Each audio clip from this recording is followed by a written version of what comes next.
how do we get these PPPs working? What needs to happen? Are we alive to global best practice? Where do we rank? Mesh, maybe a little bit sits with you. Perhaps Ashor, you've got a sense of how we're ranking. Trudi, score us out of 10. I think we're out of practice. We haven't done. There was a spate of PPPs early in democracy, hospitals, etc., and then they kind of tapered off. And I think it's the kind of thing where you need to build the muscle to do it.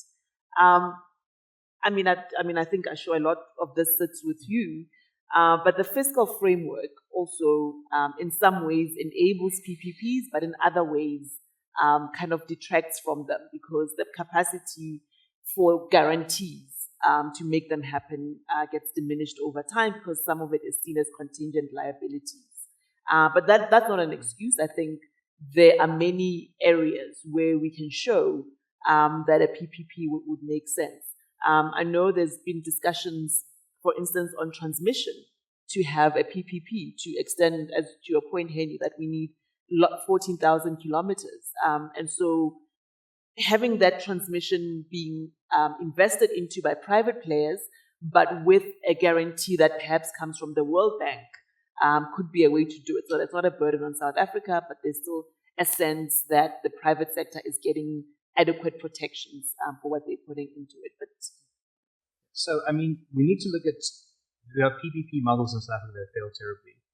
And where they fail terribly is generally when politicians start getting involved. And I say this as a politician with due respect for the irony of what I've just said. We've got a special room for you at yes, the back there. I appreciate that. But when I was in your class, you didn't have a special room for me, so I guess I've become more toxic over time. But there are specific kinds of public-private partnerships that have been very profitable for the states and for those involved. The N3 toll company, for example, is a public-private partnership. The N3 is a world-class highway, and it was on a concession model, multiple decades. The roads are well maintained. Sanral is very happy with it as the state-owned company. The government owns the roads, but the concession company maintains it. It works well. The Gauteng is an example of a public-private, same model, a concession model. If there are a few others on the government guarantees, there was a period in time where we had the fastest growing renewable energy sector in the world, and that was built off government guarantees, but without government interference in the projects. And I think that tells you about how the market feels about South Africa.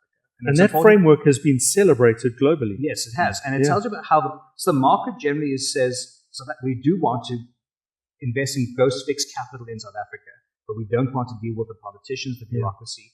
And I've spent a lot of time in my first 3 months in office getting to grips with what business understands when they speak about policy uncertainty.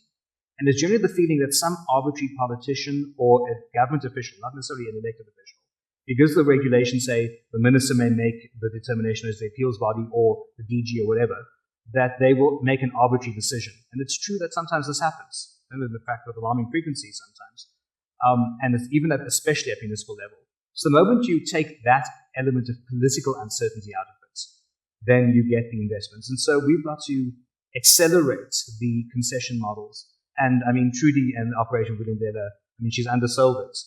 The concessioning out of the ports is going to be game-changing because we haven't had fixed capital into those ports for such a long time. And the market in some ways we must get the Transnet side of the freight rail working, but fixing the ports, we've got these expensive trucks on the road, but we can get the goods out of the country if we can get them through the ports already. So fixing that is going to be a huge economic multiplier, and those sorts of things. And then, of course, some of the regulatory hurdles to public-private partnerships do need to be sorted out. And on the finance side, what we need are more windows for things like blended finance. We need more capital into the blended finance system as well, because that's de-risking a lot of these things, which is going to become more and more important.